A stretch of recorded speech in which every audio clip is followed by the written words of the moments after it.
Irusumanda blowout వద్ద మంటలు పూర్తిగా ఆరిపోయాయి. శకలాలను రెస్క్యూ బృందాలు తొలగించాయి. వెల్ క్యాపింగ్ పనులకు సిద్ధమయ్యారు. బావి వద్ద అమర్చేందుకు బ్లోఅవుట్ ప్రివెంటర్ రెడీ చేశారు.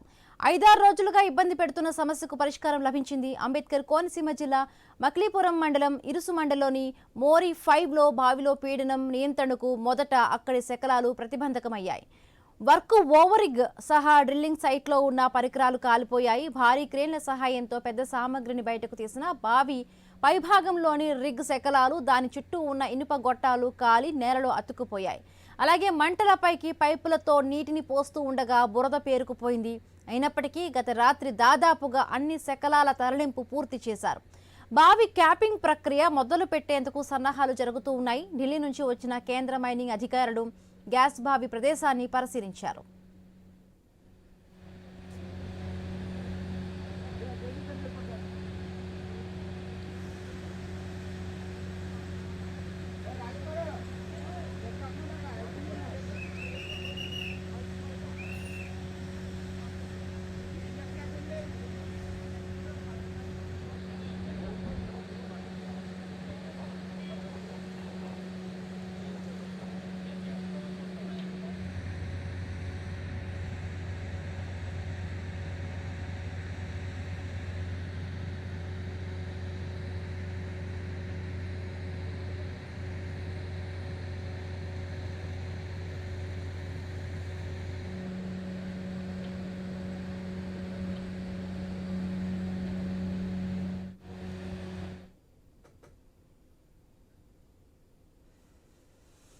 ఇరుసుమండ బ్లోఅవుట్ వద్ద మంటలు పూర్తిగా ఆరిపోయాయి. శకలాలను రెస్క్యూ బృందాలు తొలగించాయి. మనం చూసాం గత కొద్ది రోజులుగా కూడా ఈ మంటలు ఆర్పేందుకు కూడా పెద్ద ఎత్తున కూడా అక్కడ కార్మికులందరూ కూడా శ్రమిస్తూ ఉన్న పరిస్థితి. బట్టి ఎట్టకేలకు కూడా మంటలను అదుపు చేసిన పరిస్థితి.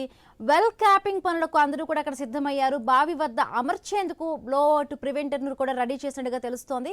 5-6 రోజులుగా ఇబ్బంది పడుతున్న మొత్తానికి సమస్యకి అయితే ఒక పరిష్కారం లభించింది. అంబేద్కర్ కోనసీమ జిల్లా మల్కీపురం మండలం ఇరుసుమండలోని మోరి 5 బావిలో పీడనం నియంత్రణకు మొదట అక్కడ శకలాలను కూడా ప్రతిబంధకమయ్యాయి. ఇక వర్క్ ఓవరింగ్ సహా డ్రిల్లింగ్ సైట్లో ఉన్న పరికరాలు కూడా కాలిపోయాయి.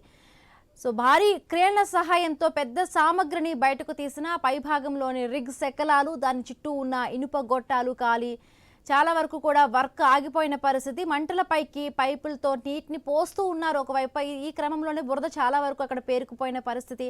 అయినప్పటికీ కూడా గత రాత్రి ఎంతో చాలా వరకు శ్రమించి మొత్తం ఆ శకలాలన్నింటినీ కూడా పూర్తి చేశారు. భావి ప్రక్రియ క్యాపింగ్ ప్రక్రియ మొదలు పెట్టేందుకు మొత్తానికి కూడా సన్నాహాలు జరుగుతున్నట్టుగా తెలుస్తున్నాయి. ఢిల్లీ నుంచి వచ్చిన ప్రత్యేక మైనింగ్ అధికారులు కూడా గ్యాస్ బావి ప్రదేశాన్ని మొత్తంగా కూడా అక్కడ పరిశీలించారు. సో ఎట్టకేలకు పరిస్థితిని అంతా కూడా అదుపులోకి తీసుకొచ్చారు. మన ఆయన స్క్రీన్ పైన కూడా విజువల్స్ను చూస్తున్నాం. భారీగా ఎత్తున కూడా క్రేన్లు కనిపిస్తున్నాయి. మంటలను నిన్న రాత్రి మొత్తానికి కూడా ఎగిసిపడుతున్న మంటలన్నింటినీ కూడా అదుపు చేశారు. సో బ్లోఅవుట్కు దారితీసిన పరిస్థితిని పరిశీలించాక మడ్ పంపింగ్, అక్కడ చాలా వరకు బురద అనేది కూడా పేరుకుపోయిన పరిస్థితి. ఒక సిమెంట్ ప్లగ్ ద్వారా మూత వేసేందుకు కూడా అక్కడ సిద్ధమవుతున్నట్టుగా తెలుస్తోంది.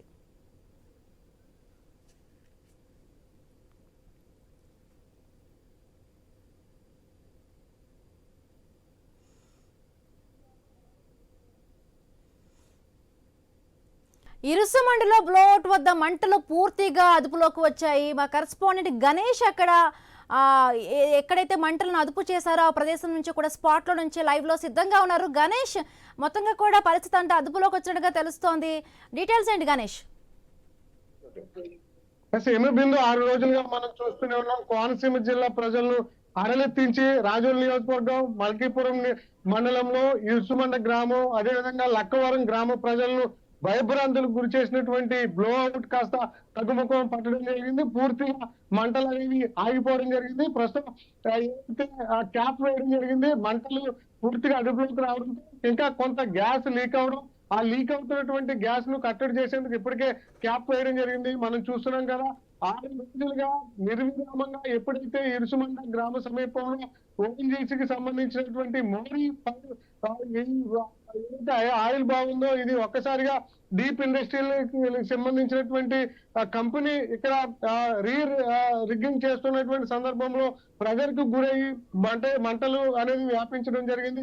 ఈ మంటలు వ్యాపించినటువంటి క్రమంలో ఈ ప్రాంత వాసులంతా కూడా ఒక్కసారిగా భయాందోళనతో పరుగులు పెట్టారు. 2 రోజుల పాటు కూడా గ్రామాల్లోకి ఎవరు కూడా రాలేనటువంటి పరిస్థితి. ఇదే క్రమంలో అధికారుల భరోసాతో 4 రోజులుగా ఈ ప్రాంతానికి వచ్చి సాధారణ జనజీవనం ఉండడం జరిగింది. అయితే మనం చూస్తున్నాం ఈ 6 రోజులుగా ఆర్సీఎంటీ టీం ఈ బ్లోఅవుట్ ను తగ్గించేందుకు చాలా శ్రమించి సక్సెస్ అయ్యారు. వాస్తవంగా గతంలో జరిగినటువంటి బ్లోఅవుట్లకు అంతర్జాతీయ నిపుణుల సహకారంతో నిలుపుదల చేశారు. కానీ ఇప్పుడు ఇక్కడ జరిగినటువంటి ఈ బ్లోఅవుట్ ను అంటే ఇక్కడ ఉన్నటువంటి క్రైసిస్ మేనేజ్మెంట్ టీమే పూర్తిగా మంటలను అదుపు చేయడంలో సక్సెస్ అవ్వడం జరిగింది. 6 రోజులుగా ఏవైతే వాటర్ స్ప్రింక్లింగ్ ద్వారా మంటల్ని అదుపు చేస్తూ వచ్చారు.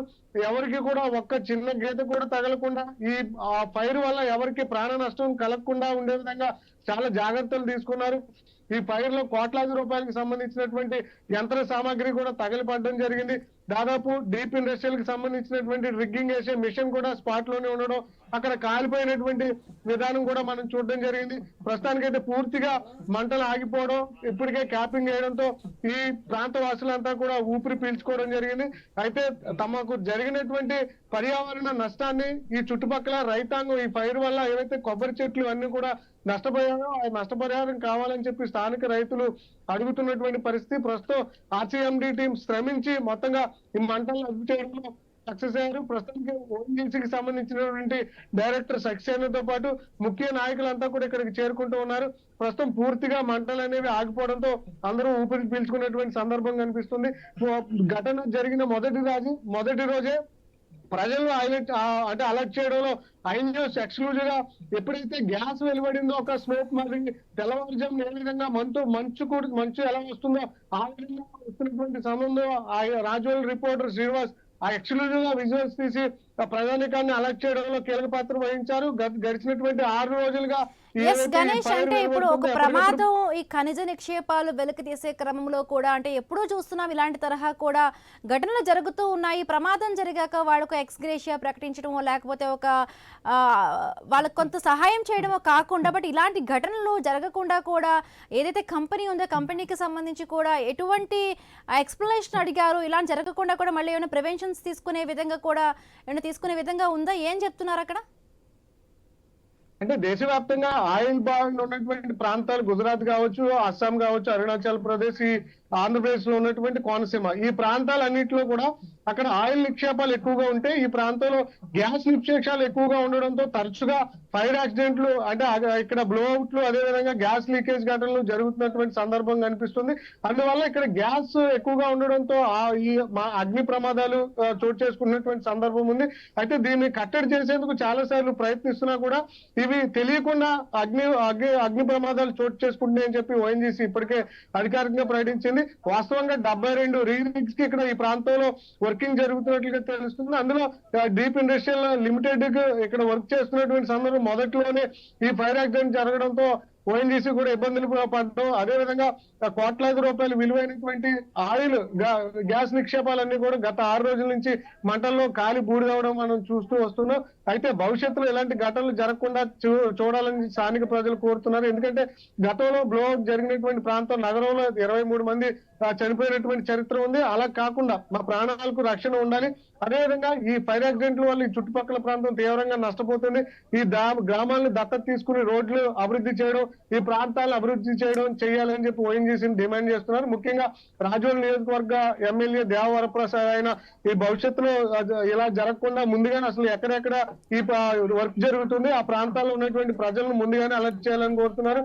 ఎంపీ హరీష్ మాధుర్ ఘటన జరిగిన రోజు నుంచి ఇప్పటి వరకు కూడా ఎప్పటికప్పుడు అధికారులతో మంత్రాలు చేస్తున్నారు. ముఖ్యంగా కోనసీమ జిల్లా కలెక్టర్ మహేష్ కావచ్చు, ఎస్పీ రాహుల్ మీనా ఇదంతా కూడా అధికారులను అలర్ట్ చేయడం కానీ పనులు స్పీడప్ చేయడంలో ముఖ్య పాత్ర వహించారు.